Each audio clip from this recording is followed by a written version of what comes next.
Adolf Hitler's legacy was one of death and destruction on an unimaginable scale, but would history really look any different if history's greatest monster had never been born? The question of whether or not World War II would have come to pass without Adolf Hitler is fairly complicated, to say the least. There's certainly an argument to be made that there were enough external factors in play to allow a vengeful and aggressive faction to come to power in Germany in the 1930s, but it's also true that Hitler was fairly central to the rise of the Nazi Party. Prior to his appointment as Chancellor, the Nazis weren't actually that popular, so Hitler reaching that position was in part a result of his own machinations. In other words, without Hitler, there might never have been an ascendant Nazi Party, or any Second World War as we know it. This is potentially true in the East as well. For context, World War II technically began in 1937 in Asia, owing to Japan's invasion of China. Even if those events remain the same, however, everything that followed would be another question entirely. Part of the calculus of Japan's military strategy was based on the power struggles in Europe. Without Germany causing issues in the West, Japan might have limited the scope of its ambitions to only Asia, which subsequently might have prevented the US from ultimately intervening. The American people in their righteous might will win through to absolute victory. The term final solution refers to the final and most deadly stage of the Holocaust, beginning in 1941 and lasting until the end of World War II. The Nazis wanted to kill 11 million Jews by the war's end. They managed around 6 million before the fall of the regime. So if Adolf Hitler wasn't around and working on the assumption that the Holocaust would never have happened, what might the Jewish population look like today? Researcher Sergio Della Pergola has done the historical number crunching on this, explaining that prior to the Holocaust, there were about 8 Jewish people per 1,000 worldwide. As of 2009, there were only 2 per 1,000. Pergola has also estimated that if not for the Holocaust, the worldwide Jewish population would be some 32 million, compared to the 13 million that exists today. He explained this by pointing out that the Holocaust wasn't just a one-time destructive event. It destroyed an entire generation of people, many of whom were young when they were killed.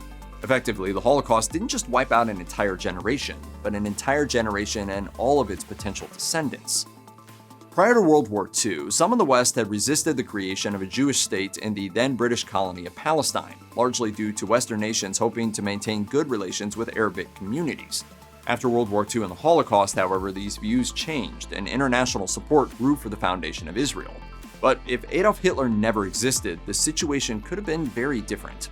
Dr. Jeffrey S. Gurok has posited that even if the Holocaust had still occurred but merely claimed fewer lives, Jewish communities in America might never have embraced Zionism, the movement to create a Jewish state.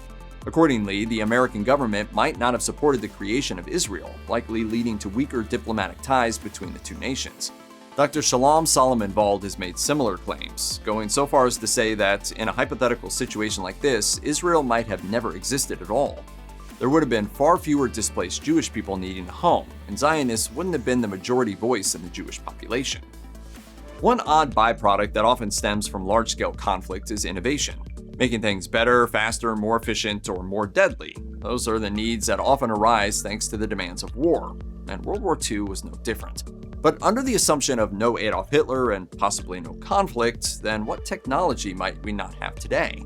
We enjoy plenty of products nowadays that have their origins in World War II military designs. Duct tape, for example, was originally designed to keep soldiers' equipment dry in the rain. Superglue came out of research for gun sights. Toys like Silly Putty and the Slinky were accidental products of wartime science. Everyone wants a Slinky, you ought to get a Slinky.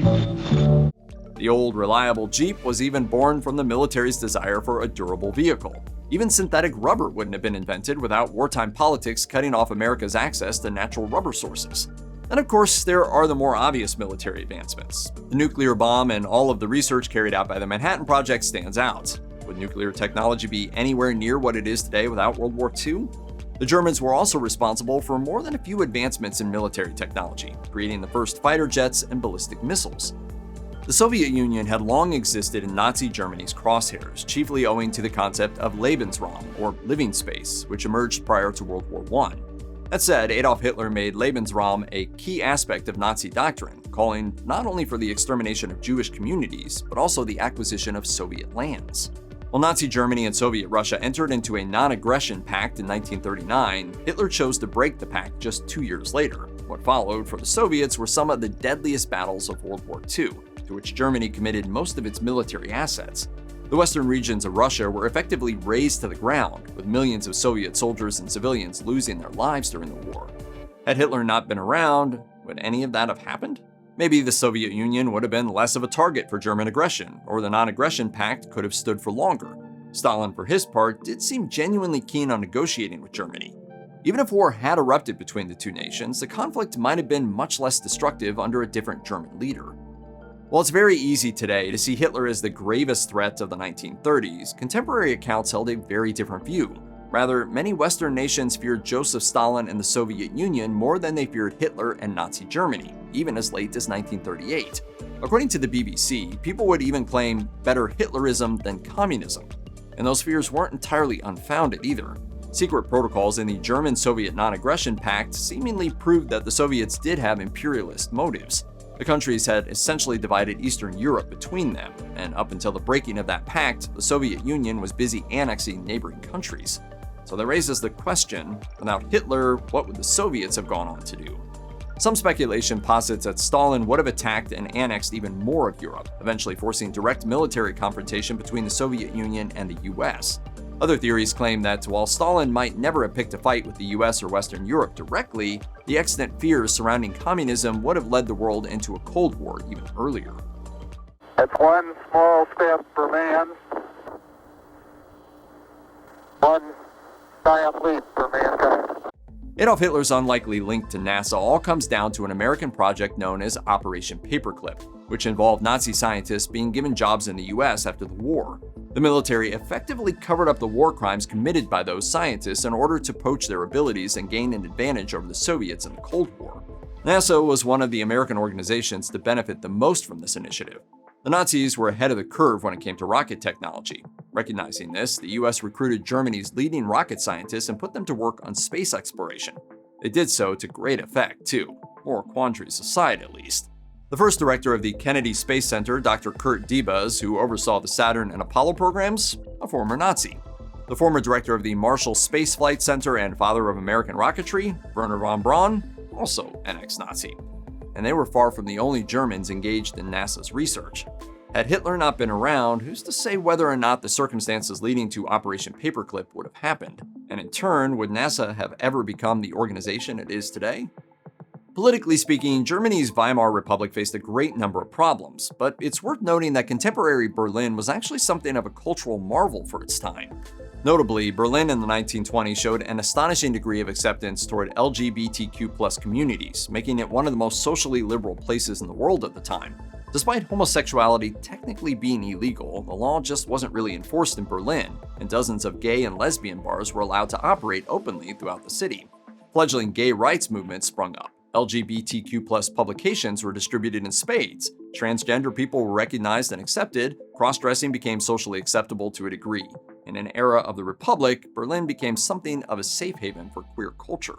When the Nazis rose to power, however, they brought with them the notion that homosexuality was a plague to be eliminated, something unnatural that threatened the purity of the Aryan race. Accordingly, laws against homosexuality became much harsher and more strictly enforced in the 1930s, and remained the norm until the late 1960s.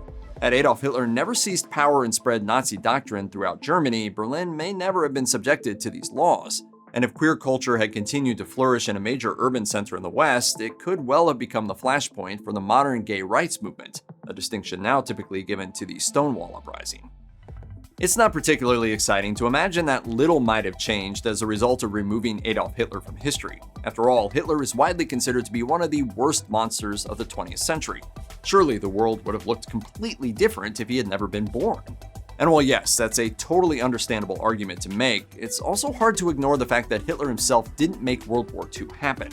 Rather, his rise to power was tied to pre-existing issues and ideologies. The events of World War I and the Treaty of Versailles left Germany's economy in ruins and its people humiliated. Not only did World War I constitute a terrible military loss, but Germany was also forced to give up territories and pay $33 billion of reparation payments. The latter led to catastrophic inflation, with 4 billion German marks equaling $1 American in 1923.